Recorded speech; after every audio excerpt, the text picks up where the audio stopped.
Again, good evening. Let me start by saying this. It's an honor for me to stand here in this room this evening. Not because of where you've been, but because of the decision you made to be here. This room represents something real. It represents men who chose not to run,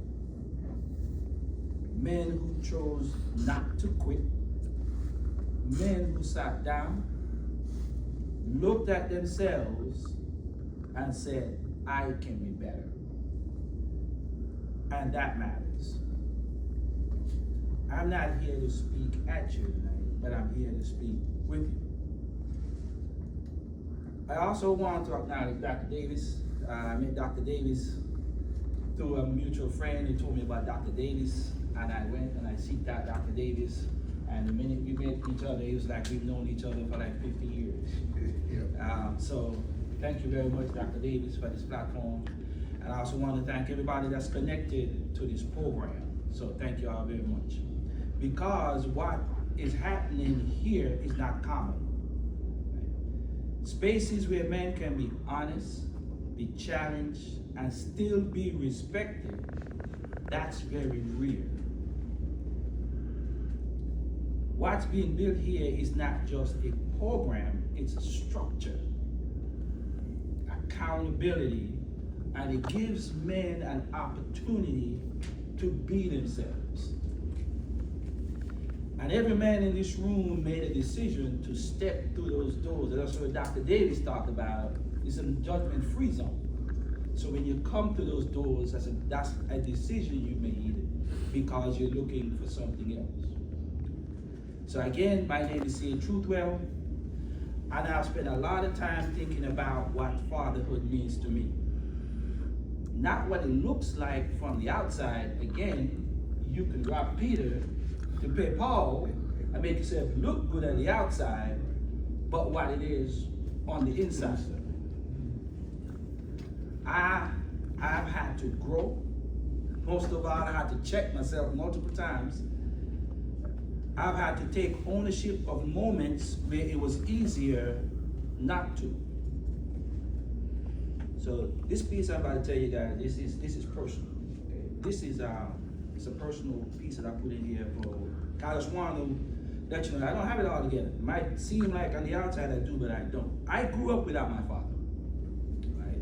And that's why fatherhood is very important to me, right? I push my wife aside sometimes and be like, I got it. Don't worry about it. Yeah, I'm gonna take him to choir rehearsal. Yeah, I'm gonna take him to soccer practice. Yeah, I'm gonna take her to cheerleading practice. I got it. Because I didn't get it, right? So I have a yearning for fatherhood. That is why I'm so emotional with it.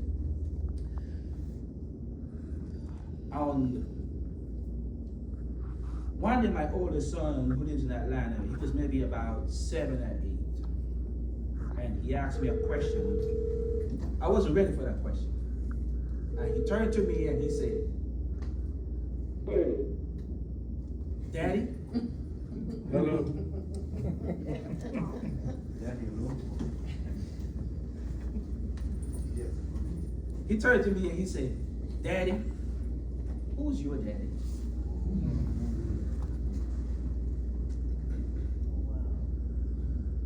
Let that sink in for a moment. Just let that sink in for a moment.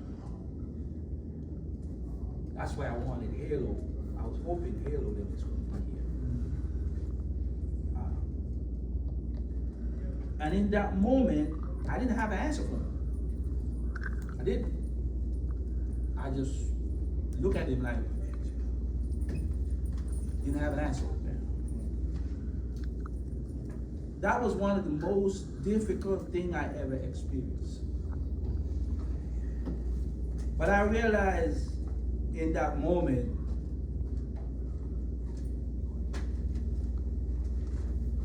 was this.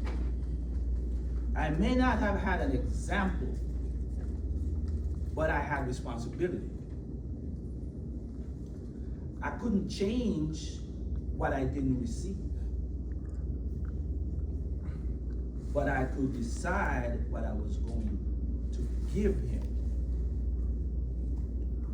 Again, these are all decisions we have to make. Like I said before, I'm not standing here as someone who has it all figured out. I'm standing here as someone who understands the work. And here's the truth I want to leave with. The world may have a story about you, but that does not have to be the story you live. People will form opinions, situations will try to define you, and sometimes your own past will try to follow you. But none of those things get the final say. You do.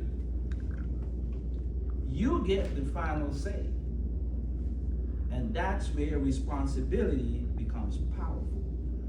Not heavy. You know, we all like to say, got a lot of weight on my shoulder. No. You have power. Not weight, it's power. When you move with power, your family moves. Your family moves. Your community moves. Your community moves. We are all benefiting. Because the moment you take full ownership of your life, no excuses, no shortcuts, you take back your power. Now let me be clear about something. I know Dr. Davis, none of us is asking anybody here to be perfect. Right? There's no perfect person. That's not the goal. The goal is progress. Real progress. The kind that shows up in small decisions day after day. When I tell my wife, I got it. When you tell your wife, don't worry, baby, I'm gonna go cut the grass. We ain't gotta call the guy.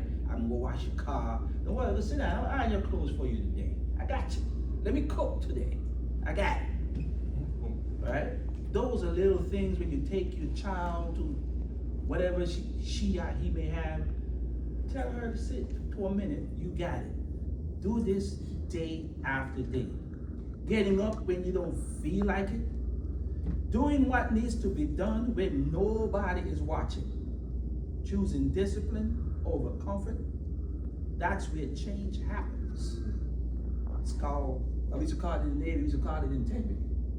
You know, your integrity, you know, and I made chief them boys say, we're gonna see if you got integrity when we tell you don't go hang out with that first class that you used to hang out with, and when ain't nobody around and you are at liberty, and you still go hang out with them, we're gonna see. So that's what happens.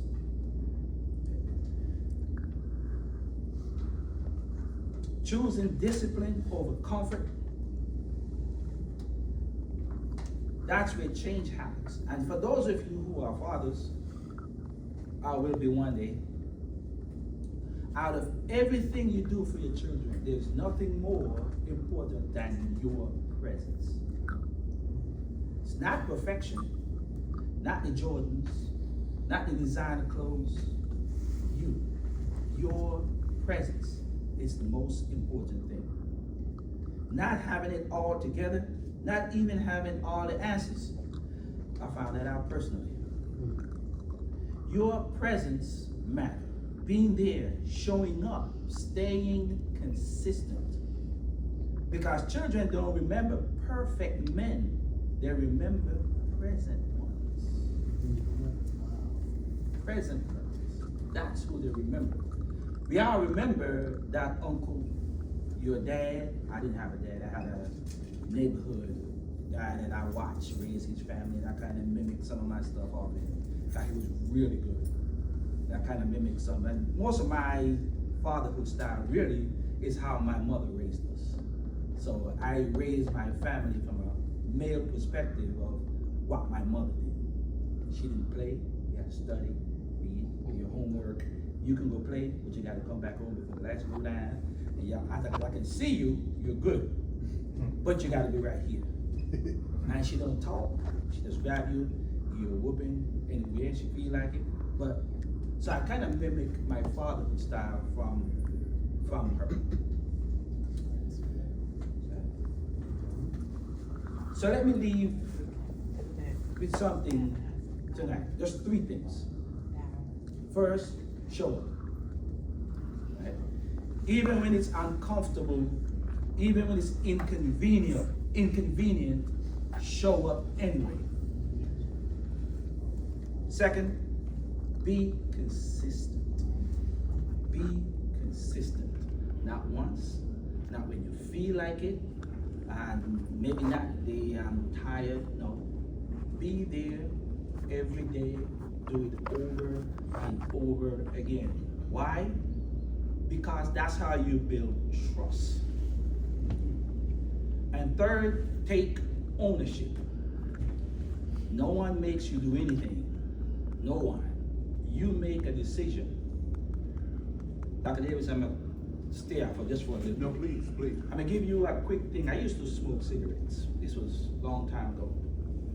And I wanted to quit. But everybody said, do this, and it'll help you quit. But I told myself, I said, every time I pick a cigarette up, I make a lot of decisions before I take the first puff. Follow me for a second. You get the pack of cigarette. Do you have to open it? No, you don't. Mm-hmm. But you make a decision to. Okay, let's say you open it. Do you have to take it out? No. But you do anyway. Okay, you take it out. Do you have to take your lighter out? Ask for a lighter? No, you don't. But you do. It's another decision. Okay, let's say you light it. Do you have to puff it? No. But you do. Decisions. And if you break any one of those decisions, you don't smoke. You break the complete cycle. Any one of those you don't do, you break the cycle. And that's how I quit smoking cold turkey. Yeah. 30 years ago.